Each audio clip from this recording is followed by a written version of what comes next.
Sam, ni parking tinggi tak? Parking tak tinggi. Tak tinggi. Ground floor. Masuk sudah sampai. Satu parking cukup. Cukup lah, ada dua. Apa? Rumah ini ada 3. Ada 3. So ada tengok tepi lift, sini ada gas. Lepas tu 1, 2, 3. 3 parking. Saya dengan isteri saya dengan anak saya 3 lah. Tak apa. Ini kedua pun boleh. Okey. Tengok dapat 3 parking tau.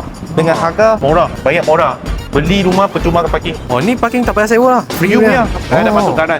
Oh, macam tu. Okay, tingkat berapa? Tingkat 18. 18. Oh. Ni laju tau you tengok. Laju tengok. Sampai. Sampai. Oi. Satu saat tak sampai. Sekejap saja. Oh, tadi you start daripada I tekan lift ke? Betul lah. Oh. Yang main-main tau. Masa ni angin kuat tu. Tengok sampai sini I ada satu present hadiah nak kasih you. Apa dia? Duit peguam percuma. Peguam tak payah bayar. Tak perlu bayar. Tak perlu bayar. Oh, ni yang baru lah. Tak ada orang tinggal lagi. Parking semua sudah ada. Oh, ni semua parking ni. 900 square feet. 900. 3 parking. Tapi mahal.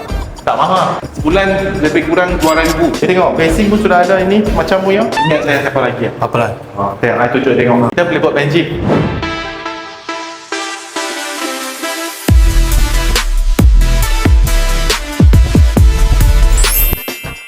Satu parking lah, kita kira 30,000. Kira parking, 90,000. Duit peguam berapa? 10,000. Kurang 100,000 lah. Upgraded unit. Untuk korang letak mesin basuh. Mampu besar juga. Tak mau minta banyak. Agensi pun tak nak 500,000 saja. Berbaloi tak? Okey juga ni. Facility semua ada. Betul. Boleh full loan. Full lah. Ya. Full okey lah. Yap. Okey lah. Okay. Kita akan buat video sampai kau dapat beli rumah.